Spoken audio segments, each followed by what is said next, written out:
is from Practicing Mindfulness, an Introduction to Meditation.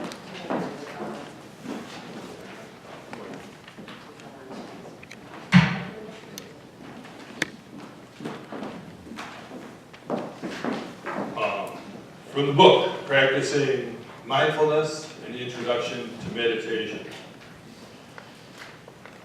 If our strategy has been to flee from unpleasant circumstances when they come to meet us, as they surely will, our suffering will be great indeed. These difficult situations are encompassed by the Buddhist word dukkha, which denotes the fundamental, frustrating, insatiable quality of our mindless existence. Usually translated into English as suffering or dissatisfaction, the meaning of dukkha is actually far richer than a single English word or even a cluster of English words can express. You might find it translated as illness, anguish, sorrow, unease, distress, unsettledness, lamentation, pain, grief, despair, and disappointment.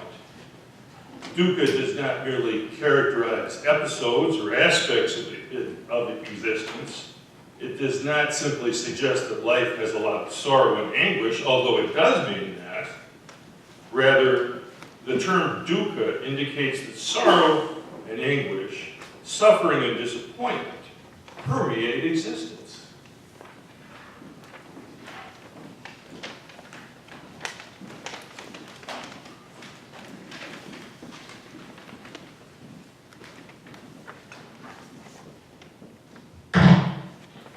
I will be reading from Ecclesiastes, chapter 1. It is thought that Solomon wrote this. Meaningless, meaningless, says the teacher. Utterly meaningless. Everything is meaningless. What does man gain from all his labor at which he toils under the sun? Generations come and generations go, but the earth remains forever. The sun rises and the sun sets and hurries back to where it rises. The wind blows to the south and turns to the north, round and round it goes, ever returning on its course. All streams flow into the sea, yet the sea is never full. To the place the streams come from, there they return again. All things are wearisome, more than one can say. The eye never has enough of seeing, nor the ear is full of hearing. What has been will be again. What has been done will be done again. There is nothing new under the sun.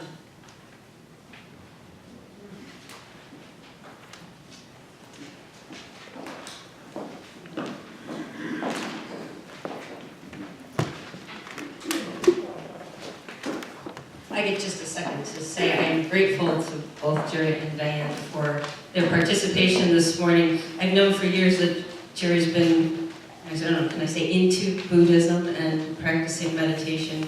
And this all started a couple months ago when he responded to a sermon of mine with a wonderful couple of paragraphs on some of his practices and learnings. And I said, you know, we really need to explore this a little more.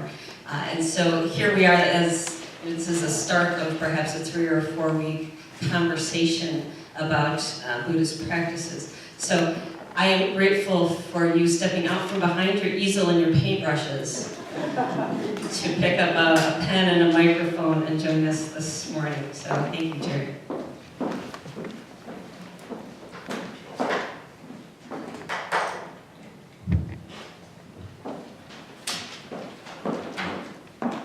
Most of you knew I was going to talk, so thank you. Thank you for coming. I really had this image of talking to 10 people. We need to set the record straight right away. I'm a Christian, baptized in a little tiny Presbyterian church in Zendale, Wisconsin, in 1957 or something like that. And I was a member of that congregation, and Diane, she dragged me to church, and church, and I was a Methodist for a long time. Now I'm a member of this congregation. I'm not a Buddhist. I do not know where to get my Buddhist membership card. I don't know where the nearest ashram is, or the nearest temple, or, you know. However, Buddhist thought, as it has been translated, you know, over there, India, Japan, translated, comes over here to us. Buddhist thought has really influenced my life. I have to say that. It started when I was a senior in college, and my brother handed me a book called Siddhartha by Hermann Hesse. I didn't know anything about Buddha. I didn't know anything. But I read that book, and something really resonated in me after reading that book. And it never really, something opened and it never really closed. If you were to look on my bookshelf, I've got books titled like Zen Mind, Beginner's Mind. Zen, by the way, is sort of a Japanese offshoot of Buddhism with different kind of a different aesthetic way of looking at things. Zen in the Art of Motorcycle Maintenance. I've read it 3 times.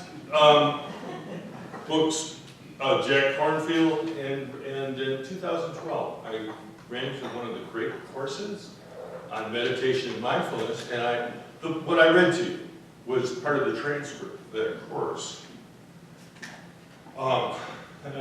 Also, I've been meditating for 45 years, and when I bring that up, or when it gets brought up, usually the hackles raise, you know. Oh, do you think you know something that I don't know? What do you think you are? Guru? No. I don't know anything you don't know. I don't know anything you don't know. I'm just, meditation is good for me, for focus, waking up. I can't bend spoons with my mind. Can't levitate. Can't read the future. So, I'm just like you, you know, different set of interests. I want to talk about a Buddhist term, dukkha, sometimes translated as the suffering of the world. And what dukkha is kind of an atmosphere that we all live in. And in that atmosphere, there are emotions. And some of those emotions keep us from being perfectly happy. Among those emotions, and I'll start you out here, because you're going to help me. Fear. I'm not driving the Midway. I'm afraid of the traffic. Anxiety.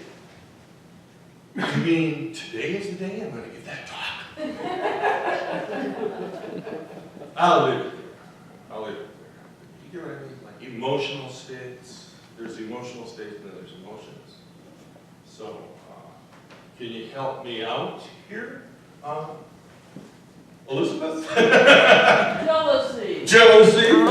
Thank you. That's my audience plant right there. and by the way, Elizabeth did come up with that answer when I asked this in like a little practice session. Any other? Please help me. Grief. Grief. Anger. Anger. Oh God. Anger. That's a big one. Anyone else? Disappointment. Disappointment. Irritation. Irritation. Resentment. What? Resentment. Resentment. Remorse. What? Regret. I didn't even think of that one. Yeah, regret. Yeah. Remorse. Yes. Apprehension. Apprehension. Yeah. Right from the newspaper. Study says Americans are a lonely bunch. Anybody out there ever floated around with loneliness and that kind of thing? Well, you get the idea. Those emotions or emotional states are out there, and whether we have them or not, other people around us have them, and that affects our life. Diane had a hard time getting out of bed this morning with her knee. This affects my life. It adds another layer of dukkha onto the little dukkha cake that I've been baking about this. I have a dukkha-less friend, and that's how I'm going to refer to him from now on. Dukkha-less friend. He's a fun-loving guy. He gets a lot of fun out of life, a lot of pleasure out of life. And I've known him for 45 years, and for 45 years, about every 6 weeks, we get together, we sit down at a bar stool and have a beer. And we talk about our lives. And if, by some reason, by some mistake, I ever bring up one of my highfalutin spiritual concepts, he goes crazy. Why are you thinking about stuff like that? What would make you think about stuff like that? Look, the next time I go to Las Vegas, I'll let you know. And you can come with me. About exactly 1 year ago, my dukkha-less friend got hit by a car as a pedestrian. He suffered serious injuries, including a leg broken in many places. He was told that he had to spend 10 weeks without putting any pressure at all in that leg. He was a divorced man. At this point, his son and many of his friends had to help him with the necessities of life. Getting a pack of cigarettes, going to get a haircut, going to doctor's appointments. It's amazing how many little things we need in life that if we can't get them, somebody has to get them for us. About 4 weeks, or about 4 months after this, it was in April, we were sitting at our favorite watering hole on our bar stools. And I said, "How are you doing, dukkha-less friend? How are you doing?" And he says, "Oh, I'm doing great. I'm doing wonderful. It's like I just woke up from a bad dream." And it's interesting that he would use this idea of waking up, because in Buddhism, they talk about enlightenment. And what enlightenment means is waking up from the dream that you were dreaming. That dream that was all full of illusions and that kind of thing. Only when you wake up from this dream, from the enlightenment dream, Buddha, or the dukkha is everywhere. It isn't gone. It isn't cured. It isn't out the door. It's with us. Part of dukkha is physical pain.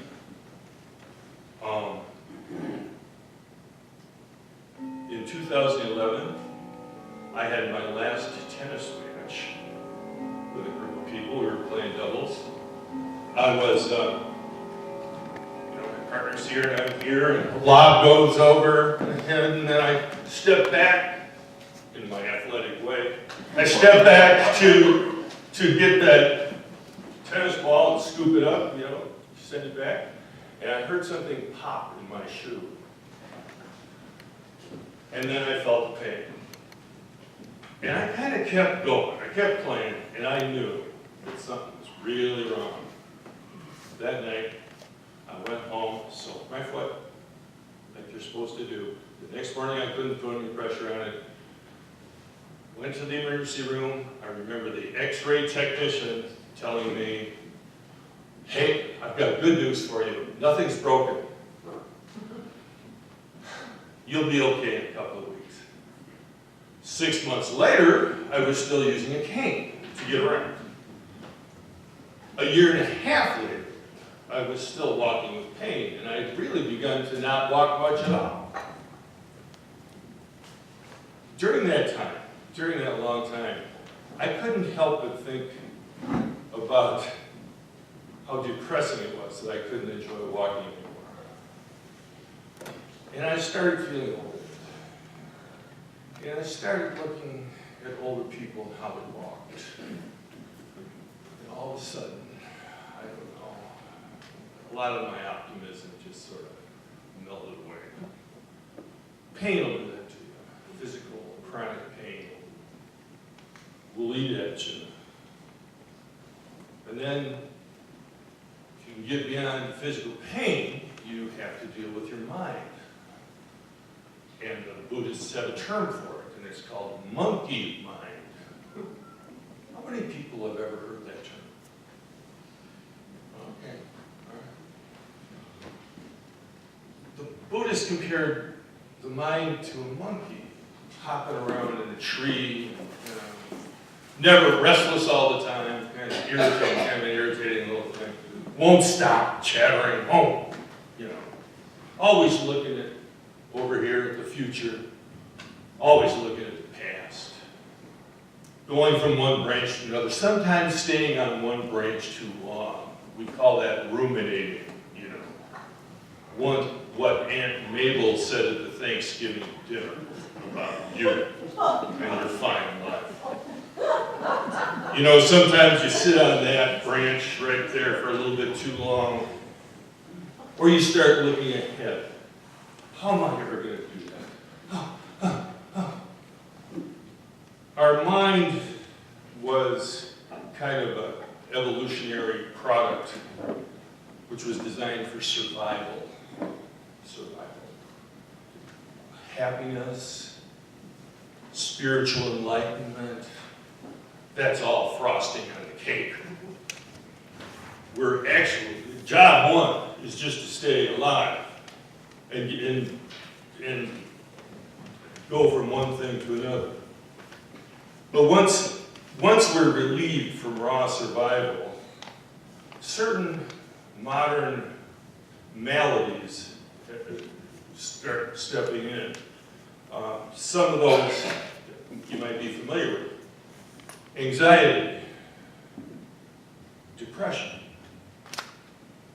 There are various mental illnesses, diagnosed mental illnesses, which plague some people. Bipolar disorder, personality disorder. There's a long list. And we know that a lot of people must suffer from these things because millions of doses and prescriptions of drugs like Paxil, Prozac, Zoloft are prescribed each year. I don't know the statistics, but many people are taking drugs like that. I had one of these wellness visits, one of these wellness and the woman interviewed me, and I think based on the fact that I actually do drink alcohol now and then, she said, well, we'll prescribe some generic Prozac for you. And so I got it, and I took it for about a month, and I guess I did feel pulled off, but it didn't feel like being me anymore. So but it was interesting that she felt I needed something to improve my life that was a pill. There's a contradiction here. There's a contradiction here. Well, I'll save that for a minute. We're going to look at the spectrum of unhappiness here. Over here, you've got somebody might step into the kitchen and say, "This place is a mess. Why didn't you clean it up? Why was I given a husband like this?"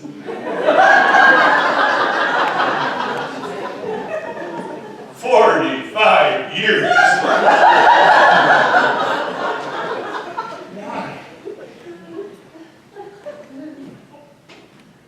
Then over here, you've got somebody who doesn't want to live another day. They're a little bit beyond it over here. They don't want to live another day. And then over here, you have a small number of people, which is growing, we're told, who take their own lives. The suicide rate in America is rising slowly. It's not overly dramatic. 1.5% a year since 2006. But what's interesting about that is that it does not include opioid drug overdose, which takes thousands and thousands of lives. In 2017, most statistics agree that around 50,000 people died of opioid overdose. Wisconsin did its share. Over 900 deaths in Wisconsin from opioid overdose. This kind of works in contradiction to those glorious little Facebook posts.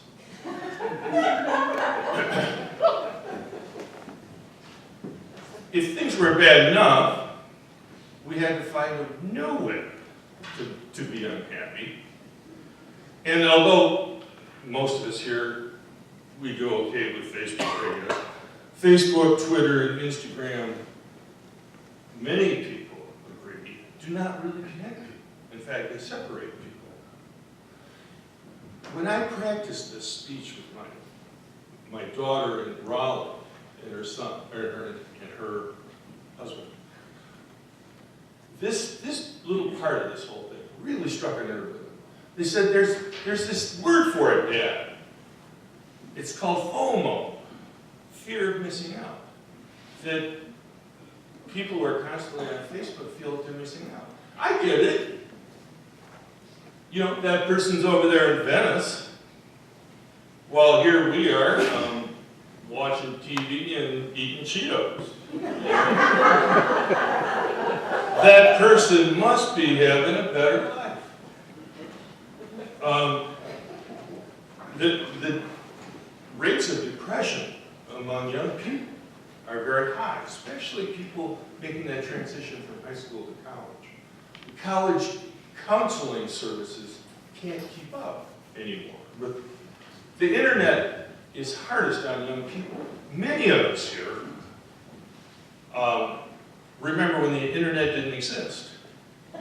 And so we have that perspective. Like we're immigrants from another country, you know? We were there before anybody ever emailed anybody. But for the people who are like 30 years old or something like that, the internet, or 20 years old, the internet was always there. And so it becomes a point, it's like, it's real to them. You know, it's more real than it is to those people. You did it. All right. Last April, Anthony Bourdain and Kate Spade, you may remember this, took their own lives. These were well-known celebrities, wealthy, admired people. It really struck the media very hard about this, and Time magazine offered an essay about this, kind of a philosophical essay, and I read from this essay. It's not much of a solace, but perhaps one of the things these deaths should remind us of is the uselessness of envy.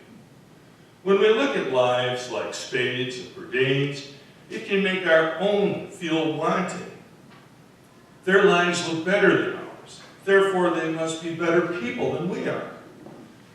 Many lives are not as they appear. Happiness is not the end result of a sum of accomplishments.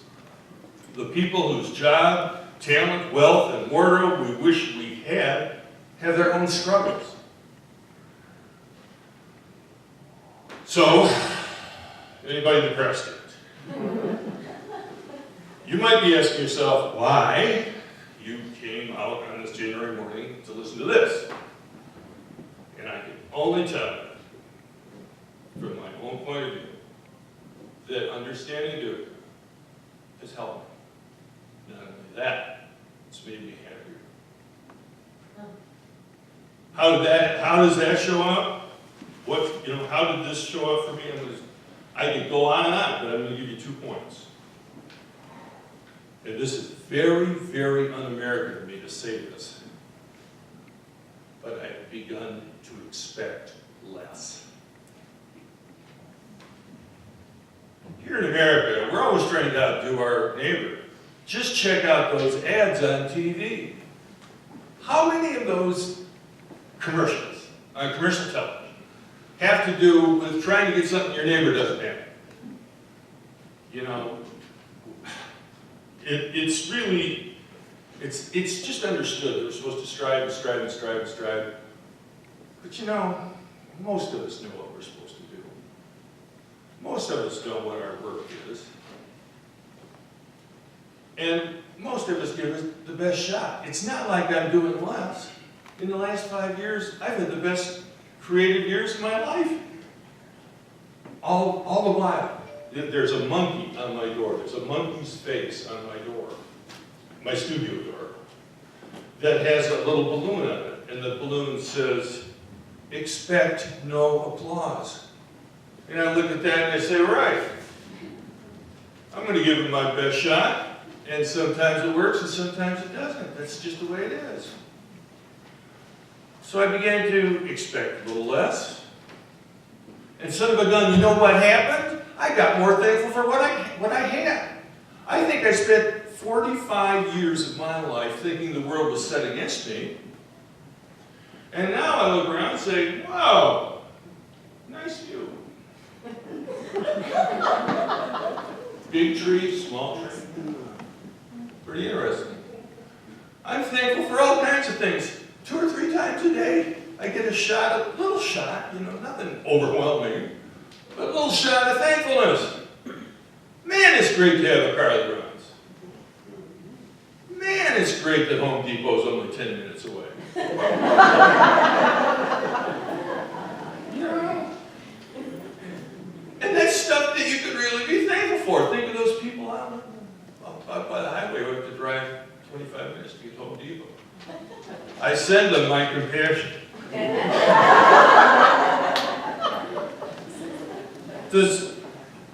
The second thing I've gotten out of this is I'm a little closer to this idea that we are connected.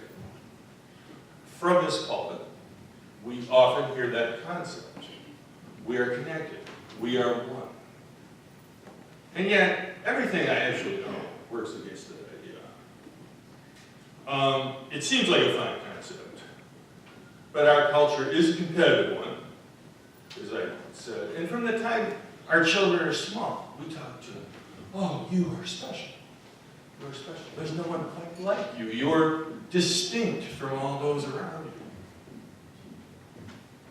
But through an understanding of dukkha, a contemplation of it, I sort of understand that we all have our scars. We're all breathing the same atmosphere. We all are together. We're all united in that. Whether we buy our clothes on Rodeo Drive, buy them at Teller, Kohl's, Valley Village. If you lift them up, there's bare skin, and that skin has its battle scars. There's what Aunt Mabel said. There's the memory of that dog on foot. Scars. Each of us, maybe a little different, but we all have that. And we've gotten those scars from being in this noble, challenging, mundane, and glorious life.